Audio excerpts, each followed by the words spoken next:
If we don't shape AI, AI will shape us. I invite you to a journey into the very near future, the future we will all live in. And it's all about more humanistic AI future. At the end of the talk, I will give you 3 points, a proposal where I think everybody of us can contribute to an even more humanistic AI future.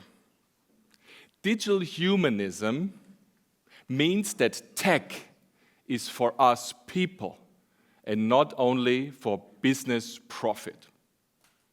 But let's start in present days. Isn't it so that we are using AI already quite a lot?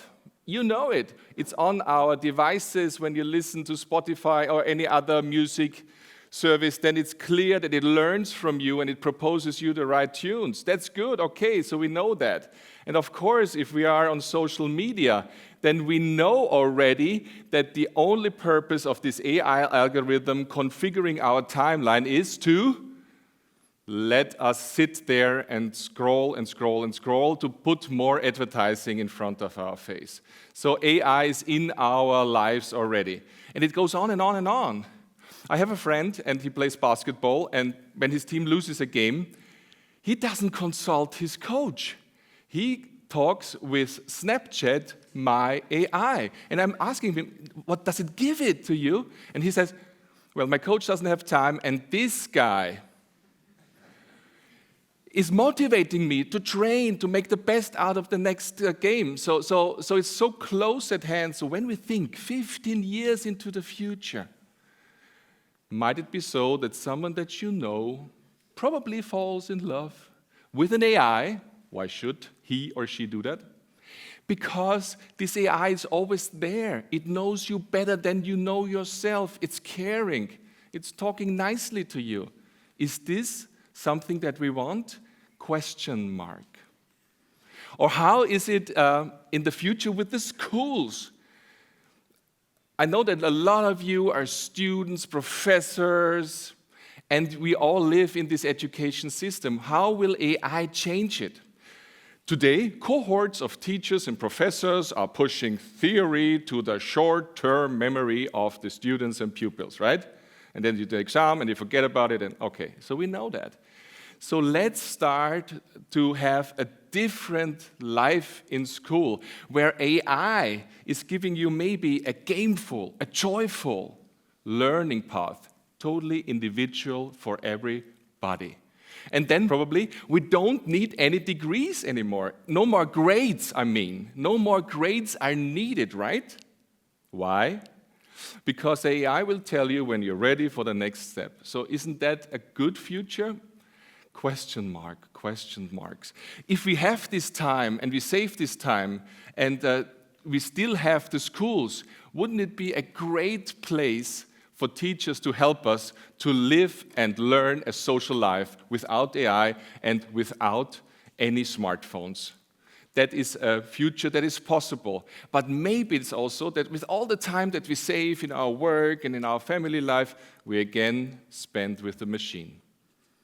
I do this currently. I save around 5 hours per week by using a lot of AI tools, and I don't have the competence to use that for me or my family. I just work more.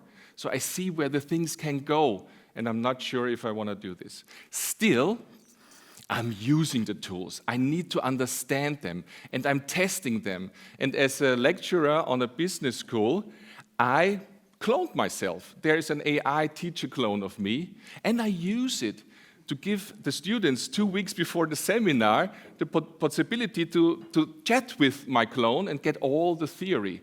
And then when we have this one-day seminar, we have all the time to talk, to apply the knowledge. That's blended learning powered by AI. Now it really works, finally, and it's good. I also save a lot of time in writing my books. So AI 2040 is my book currently, and I didn't write it. I didn't type it, because I thought about the chapters, I made a voice recording on my smartphone, I send it to an AI, there's a transcript, I go over the transcript, it's my book, but with the AI, I saved around 20 writing days. So that's the power that's in it, and it helps me spread ideas over books. But before we go more into the futures, into the scenarios how AI future might be, let's take a step back, because maybe a lot of you say, oh, it won't change so much. Oh, it will be more or less the same. Think about what happened in the last 15 years. 15 years ago, a lot of us still had Nokia phones, because it was 2007 when the iPhone was announced, right? So many things changed in that time. And now you say, okay, so smartphones will stay forever and AI is a little bit on the side. I ordered the Humane pin. It's $700, and it means you have on your clothes your personal AI companion. You can do phone calls with your friends, you can take pictures, there's a camera in it, and you can ask for navigation or for the next song if you put your hand in front of it and it laser beams you this into your hand. So please, if you think that the future is a linear extension of the past, please rethink that. Rethink that mindset. It will change so much. Will everything change so much? I think, being in digital economics, I think that one thing will change not so much. The big companies that are here since 15 years, 20 years, they will be the power monopoly or oligopoly for the future as well. They all have their own AI systems. So they are the ones that are driven by their businesses to have us as customers in this game. And they will prevail. They will not get swept away because they are still here to work with us. Keep that in your scenario thinking. Those are the providers very, very much. Can AI help us in solving the big things, the big problems that we are having as humans? I hope that it will help us in climate, preventing the climate change.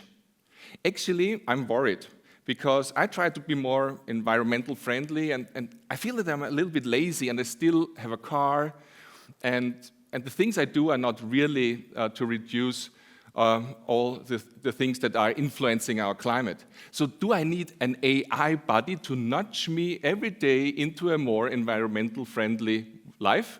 Maybe that's needed. Or it is so that AI and AI science brings us further into safe fusion energy usage, or maybe an optimization on how we are using solar power currently. I'm hoping for that. So that is all here in the next 5, 10, or 15 years in our lifespans. I'm afraid. I'm very worried. Okay, in war there is AI, okay, but it's also in terrorism, in cyber terrorism. And we all know that now already, and we feel those hoaxes and tricks, but now with AI, it gets more powerful. And actually, is it good that AI is only provided by commercial companies? In respect of cyber terror, I actually want to have a very strong country AI, a state AI. Currently, my country protects me and you with police force and fire brigades, right? Isn't it so that with the threat of AI, I also need a protection of AI cyber terrorism? I want to have the state maybe to own an infrastructure like police, fire brigades, and AI systems to help us in our daily lives. Let's think about this. Let's think unusual so we are more able to shape the future. In a few years, my mom will call me. But she will not call me on the phone. Maybe she calls me as a hologram. Actually, this holobox is available today. It's $42,000 US. So it's already here. You see what's happening. And she calls me and she says, Martin, their roof is damaged. I need 5,000 euros. Can you please transfer it to me? And I say, of course, Mom, of course. You're here. I understand it. You look sad and worried. Is it an AI avatar or is it my mom? We need those certifications. And they are coming in those systems. We need to prove ourselves that we are not AI avatars when we have a video conference. That is already here today. Let me mention something where I'm really happy about AI. It's Google AlphaFold, for example. It's the company that made it possible with AI power to do simulations about how proteins would fold. And this is the basis for new drugs. It might be so that we have tailor-made drugs, we have no more diseases, the medicine will really profit from it. So this is all in those next 15 years of our lives, and it will happen. And we have to shape it in a way, in a humanistic way that we want it. And I think this is a good humanistic example of how it can benefit us humans. With all of these scenarios, do you think I'm fearful, I'm worried, I'm crazy? It might be so, but actually it's a method. And the method is called scenario planning. And at the WU Executive Academy, we teach this method. It helps us to project how the future might evolve and then have 1, 2, 3, 4 scenarios. And we try, as organizations, as countries, as individuals, we are trying to be prepared for all of those 4. And we try to foster the good ones, and we try to prevent the bad ones. That's how currently we can shape the future, everybody of us. Oh yeah, everybody of us. So my proposal that I want to do, and maybe it's also a proposal to you, what can we do, the 3 things that really leads to a more humanistic AI world? First of all, it's very easy. You have to know and understand all of the AI tools. So it's not good having a philosophical discussion about AI if you're not spending certain times with those tools and understanding them, making pictures, text, how can it help you, what is good, what is bad. This is so important. Use them to have an educated discussion that is helpful for others. And then maybe we change our power of purchasing. When you go to a grocery store and you stand there and there's a nice apple, right? And there's another apple, it's also nice, but it is fair trade and it's organic. And I pick the one. I pick the one organic and fair trade. This is how we as consumers are guiding companies into a certain direction. And you can also do this by preferring humanistic AI systems. And the good thing is, they are not more expensive. They are costing the same. Let me give you examples. Currently, I would say, as we speak in the year 2023, I have 3 more humanistic AI systems. And I would name the Claude system, coming from a company where a lot of people went away from OpenAI and said, we want to do a more constitutional AI. We have a transparent, reliable, trustworthy AI. That might be a way. Maybe it's also Aleph Alpha, a company situated in Germany that has to oblige to the rules of the coming EU AI Act. So maybe there's a way to influence with our behavior of using those systems. And then, of course, Hugging Face. Open source AI. So important that we know how the algorithm is done. Just a proposal for you. And thirdly, let's talk about the humanistic AI future that we want to have. Talk about it in your family, in your workplace, as a decision, as a manager, in your university. Talk about it. But maybe you also want to write a chapter about the future that you want to have, about humanistic AI, in my book. It's open for you. You find all the information in the link ai2040.org, the things that we think is important for a humanistic AI future. Because one thing, as I said, is pretty sure. If we don't shape AI, AI will shape us.